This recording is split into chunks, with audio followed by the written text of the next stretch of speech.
आज हम बात करेंगे यूट्रस की लाइनिंग के बारे में कि हमें नॉर्मल कंसीव करने के लिए हमारी यूट्रस की लाइनिंग है वो कितनी होनी चाहिए, और हमने आईवीएफ करवाया है या करवाना है तो उसके लिए यूट्रस की लाइनिंग है वो कितनी होनी चाहिए।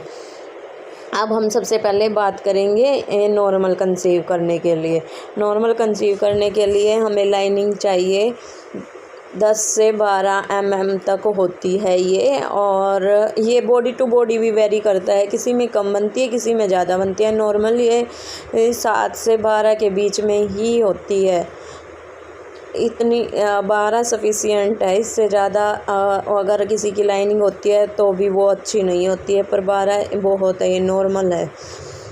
और कई बार ऐसा होता है कंसीव करने में इससे कम में भी कंसीव हो जाता है, पर नॉर्मल 7 से 12 के बीच में माना गया है कि 7 से 12 के बीच में जो लाइनिंग होती है वो नॉर्मल होती है, और नॉर्मल कंसीव करने के लिए वो बेस्ट भी होती है। और लाइनिंग वैसे 3 तरह की होती है। एक बेसल लाइन होती है जो सबसे नीचे होती है, और जो सबसे ऊपर होती है वो फंक्शनल लाइन होती है, और जो बीच में होती है वो होती है हमारी ब्लड सर्कुलेशन के लिए। और जो सबसे नीचे वाली लाइनिंग है सबसे पहले रोल उसका ही आता है। पहले जब पीरियड ख़त्म हो चुका होता है, हम बिल्कुल फ्रेश हो गए हैं पीरियड से फ्री होकर, फिर इसकी जो लाइनिंग है वो जो ये बेसल लाइनिंग है उसकी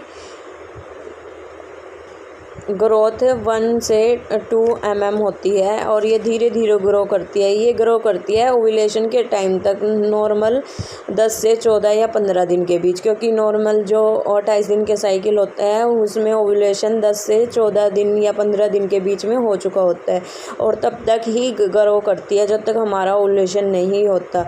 बस इसका काम इस लाइनिंग का यही है कि वो ओव्यूलेशन तक ग्रो करती है। जितना भी करेगी, चाहे वो 7 mm करे, चाहे वो 4 mm करे, या 7 से ज़्यादा करे या 12 करे, बस ये इतना ही काम करती है। और ये किसकी हेल्प से करती है? ये एस्ट्रोजन जो हमारा हार्मोन होता है बॉडी में, उसकी हेल्प से ये धीरे धीरे ग्रो करती है। जब डेट ठीक हो जाते हैं हम डेट से, पीरियड से ख़त्म होने के बाद, तो इसकी जो ग्रोथ होती है वो 1 से 2 mm तक होती है।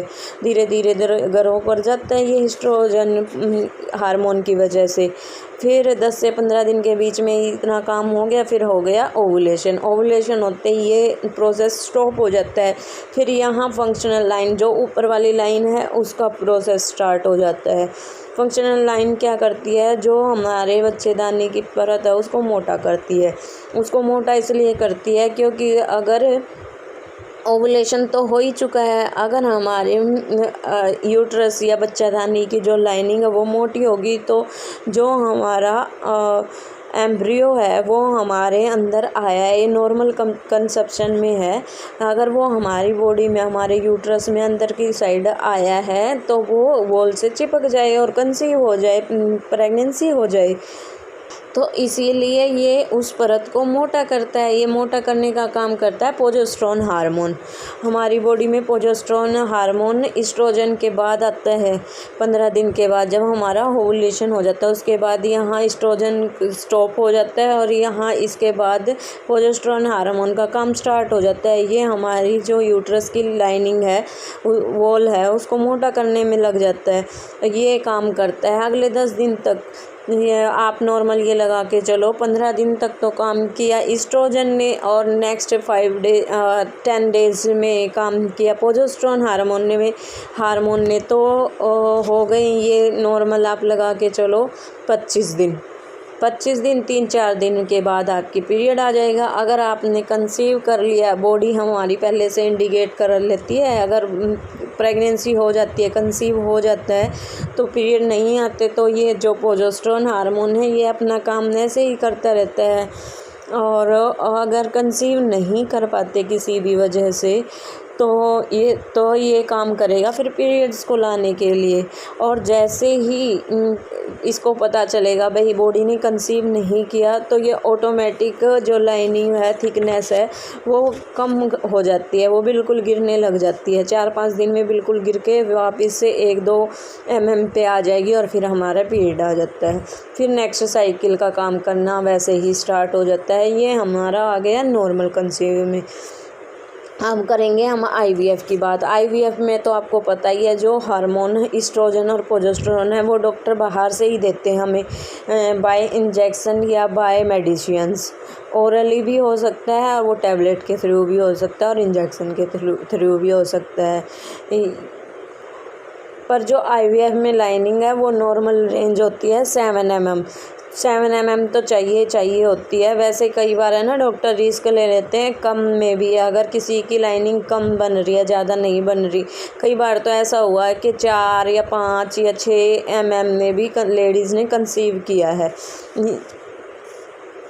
तो यहाँ नॉर्मल जो लाइनिंग होती है IVF में वो 7 mm होनी चाहिए।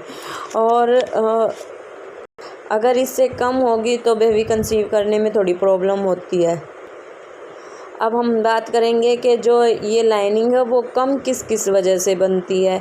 तो ये लाइनिंग कम बनने का वजह होती है हार्मोन प्रॉब्लम। किसी लेडीज़ की बॉडी में होता है हार्मोन की प्रॉब्लम, ना एस्ट्रोजन ढंग से बनता है, ना प्रोजेस्टेरोन हार्मोन ढंग से चल रहा है, तो लाइनिंग बनने में दिक्कत होगी। पीरियड्स के ऊपर भी फिर इफ़ेक्ट होगा उसका। और कई बार होता है कि ब्लड फ़्लो की वजह से भी, कि बॉडी में अच्छा सा ब्लड फ़्लो नहीं है, इस वजह से भी लाइनिंग कम बनती है।